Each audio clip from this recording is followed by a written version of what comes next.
Guys నేను theatre అంటాడా guys.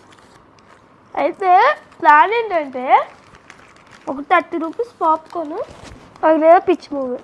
దీన్ని థియేటర్ అనుకోమంటున్నాడు గైస్ మా daddy. My kindly request guys, CM Revanth Reddy sir please sir ఈ పాప్కార్న్ రేట్ మొత్తం తగ్గియండి. లేకపోతే మేము పీవీఆర్లో థియేటర్కి వెళ్ళినప్పుడు పాప్కార్న్ మీద 2000 పైన అయిపోతుంది.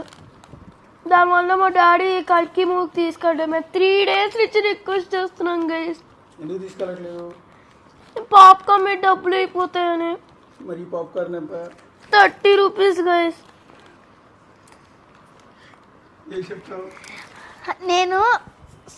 నేను అది రేవంత్ రెడ్డి సార్ని రిక్వెస్ట్ చేస్తున్నాను. రేవంత్ రెడ్డి అంకుల్, నా కైండ్లీ రిక్వెస్ట్ ఏంటంటే పీవీఆర్లో పాప్కార్న్ రేట్ని తగ్గించండి, లేకపోతే మా డాడీ ఇంకెప్పటికీ జీవితాంతం అస్సలు తీసుకోడు. ప్లీజ్ రేవంత్ రెడ్డి అంకుల్, మిమ్మల్ని ఒక రిక్వెస్ట్ అడుగుతున్నాను, అది చేసేయండి మాకు. ఏంటంటే పీవీఆర్లో పాప్కార్న్ రేట్ తగ్గించండి, అప్పుడు మా డాడీ తీసుకెళ్తాడు, లేకపోతే తీసుకెళ్ళి ఇంకెప్పటికీ జీవితాంతం. సో ఆ రిక్వెస్ట్ నేను అడుగుతున్నాను, కొంచెం ఈ చిన్న రిక్వెస్ట్ని తీర్చండి రేవంత్ అంకుల్.